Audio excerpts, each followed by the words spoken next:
আসসালামু আলাইকুম, সবাইকে শুভেচ্ছা জানাচ্ছি। মাসুম মাহবুব দেখছেন ওপেন দ্য ইউটিউব চ্যানেল এবং মাসুম মাহবুব ফেসবুক পেজ। বিশাল ব্রেকিং খবর, মার্কিন যুক্তরাষ্ট্রের সবচেয়ে গর্বের যুদ্ধ বিমান F-35 আরেকটি ভূপাতিতের দাবি ইরানের।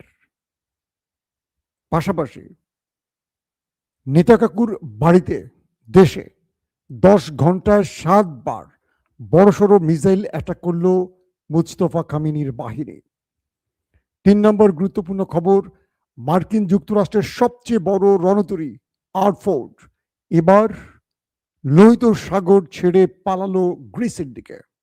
দর্শক, ইরান নতুন ধরনের এবার ওয়ারহেড ব্যবহার করে নেতাকাকুর বাড়িতে ব্যাপক তাণ্ডব চালাচ্ছে। এছাড়া আরো অনেকগুলো গুরুত্বপূর্ণ খবর থাকবে আজকের লাইভ সেশনে। আমার এক দর্শক অভিযোগ করেছেন, মাসুম ভাই আমার নাম বলেন না কোনোদিন। মোহাম্মদ পিয়াস নেত্রকোনা থেকে আপনার নামটি বললাম, ঠিক আছে? আপনি সবসময় কমেন্ট করবেন। আমি অনেকের নাম জানি, কারণ যারা নিয়মিত কমেন্ট করে। আমি আমার ইরাকের ভাই ইউসুফ খানকে দেখতে পাচ্ছি না। মামুন জিলানি নোয়াখালী সোনাইমুড়ি থেকে। দর্শক সবাই আসছেন লাইনে। ফেসবুকে আমি এখনো কম দেখতে পাচ্ছি, ইউটিউবে মোটামুটি ঢুকেছেন অনেকে।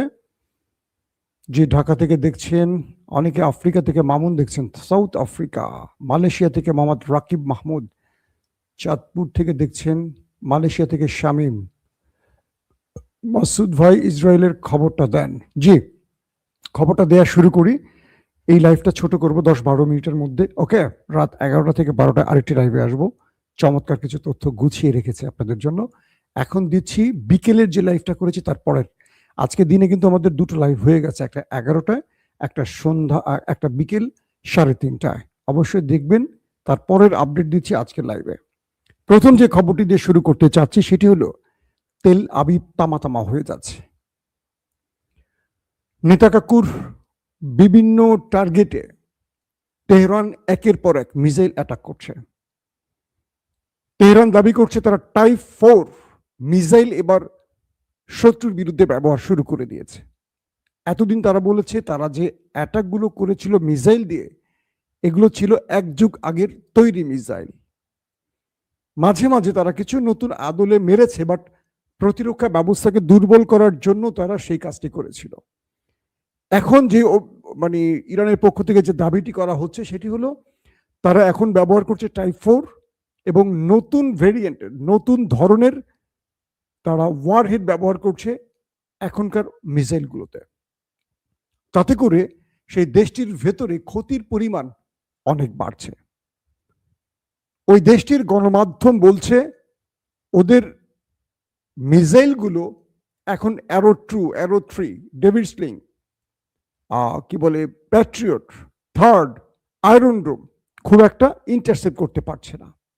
তাতে করে জনগণের ক্ষোভ বেড়ে যাচ্ছে। প্রত্যেকে বলছেন এখন নেতানিয়াহুকে পদত্যাগ করার জন্য, যে আপনি যে লড়াইটা শুরু করেছিলেন অনেক আগডুম বাগডুম বলে, এখন আপনি আমাদের পুরো দেশটাকে খান্ডার বানাচ্ছেন, ধোলাইখাল বানিয়ে ফেলছেন। এটার জন্য শেখ হাসিনা দায়ী। দুঃখিত, শেখ হাসিনা তো নাই না এখন বাংলাদেশে। ধোলাইখাল বানালে তো শেখ হাসিনা থাকার কথা ছিল। শেখ হাসিনাই দায়ী, তাই না? ধোলাইখালের মালিক তো আমাদের শেখ হাসিনা ছিল 15 বছর।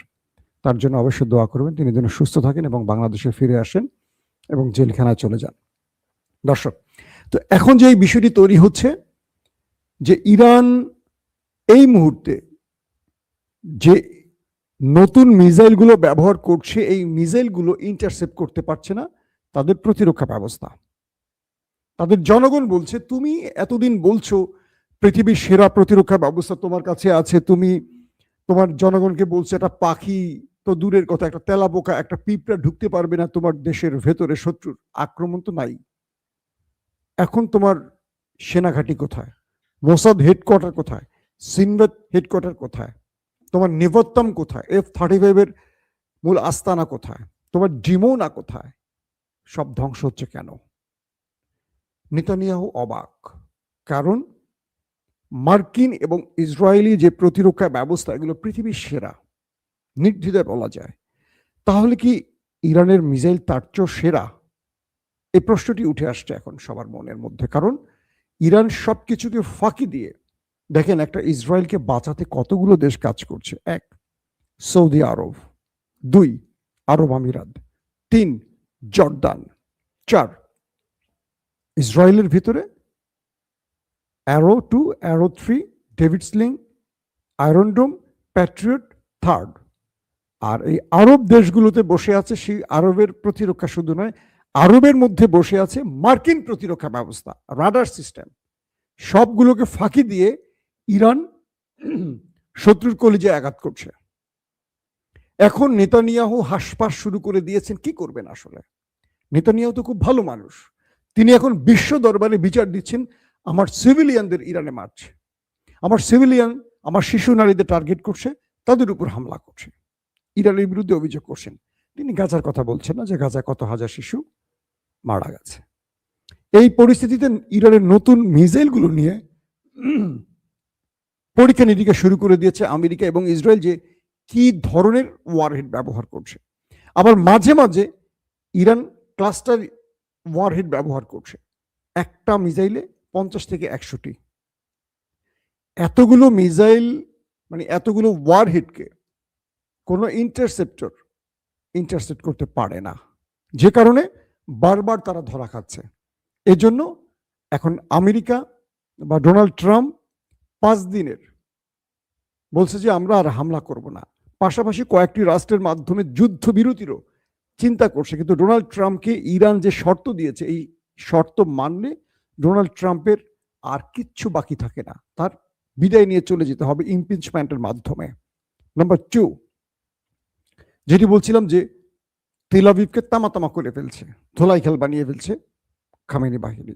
আর 2 নম্বর ওয়ারহেডেরটি বললাম যে ইরান এখন নতুন ধরনের ওয়ারহেড ব্যবহার করছে। 3 নম্বর যে গুরুত্বপূর্ণ খবর, ইরানের মধ্যে যে দেশটি ব্যাপক টার্গেটে হিট করছে, ইসরায়েল এবং আমেরিকা।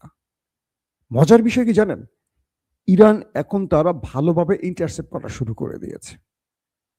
ইতিমধ্যে কুয়েতের আকাশে আমেরিকার F-35 ভূপাতিতের দাবি করেছে ইরান, এবং দাবি শুধু নয়, তারা সেই বিমানটির ধ্বংস যখন আকাশ থেকে পড়ছিল মাটিতে টুপ টুপ টুপ, সেটার ভিডিও প্রকাশ করে বলছে যে এটি ইরান করেছে। আমেরিকা বলছে এটি মিথ্যে অভিযোগ, যান্ত্রিক ত্রুটির কারণে এটি ধ্বংস হয়েছে। F-35 যান্ত্রিক ত্রুটির কারণে ধ্বংস হয়ে গেল। এর আগে প্রায় 4টি F-16, F-15 এবং একাধিক F-16 ধ্বংস হলো। প্রায় 20-এর অধিক যুদ্ধ বিমান হারালো আমেরিকা। ইসরায়েলও হারালো অনেকগুলো, বেশ কিছু ড্রোন। সব কি ভৌতিকভাবে অলৌকিকভাবে হারিয়ে ফেললো এই দেশ দুটো? ইরান যখন বলছে যে আমরা কুয়েতের আকাশে হিট করে F-35কে ওপারে পাঠিয়ে দিয়েছে, তখন আমেরিকা বলছে যে এটি ইরানের মিথ্যে দাবি, এটি যান্ত্রিক ত্রুটির কারণে, এটি আমেরিকা কি বলে ইরান শুট করেনি। যাক, যুদ্ধক্ষেত্রে এরকম অভিযোগ, পাল্টা অভিযোগ থাকবে। প্রশ্ন হলো এই F-35 এটা তো কোনো রাডার ধরতে পারে না, স্টিল প্রযুক্তির এই যুদ্ধ বিমানকে ইন্টারসেপ্ট দূরের কথা, রাডারই তো খুঁজে পায় না, তাহলে ইরান কি করছে?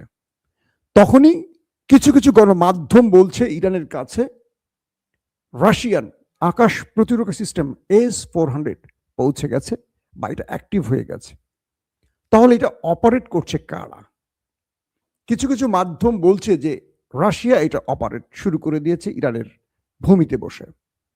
কিছু কিছু মাধ্যম দাবি করছে যে না, রাশিয়া এটি অপারেট করছে না, রাশিয়া ইরানি অপারেটরদের শিখিয়ে দিয়েছে কিভাবে এটাকে অপারেট করতে হয়। তো S-400 যদি ইরানের কাছে পৌঁছে যায়, তাহলে দেশ দুটির ঘাম ছুটে যাবে, কারণ এটি 5ম প্রজন্মের আকাশ প্রতিরক্ষা ব্যবস্থা, এবং এটির ভারতের কাছেও আছে এবং এটি তুরস্কের কাছেও আছে। এবং চীন ইরানকে যে প্রযুক্তি দিয়ে হেল্প করছে, তার একটা খুব ইন্টারেস্টিং ব্যাপার হলো, ভারতের S-400কে পাকিস্তান কিন্তু অ্যাটাক করছিল বুনিয়ানো মারসুসে, আপনারা জানেন। 5টি রাফায়েল খেয়ে দিয়েছিল এবং S-400কে হিট করেছিল। চীনের জানা আছে কিভাবে রাশিয়ান তৈরি S-400কে বোকা বানাতে হয় বা এটার ব্যাটারিকে ধ্বংস করতে হয়।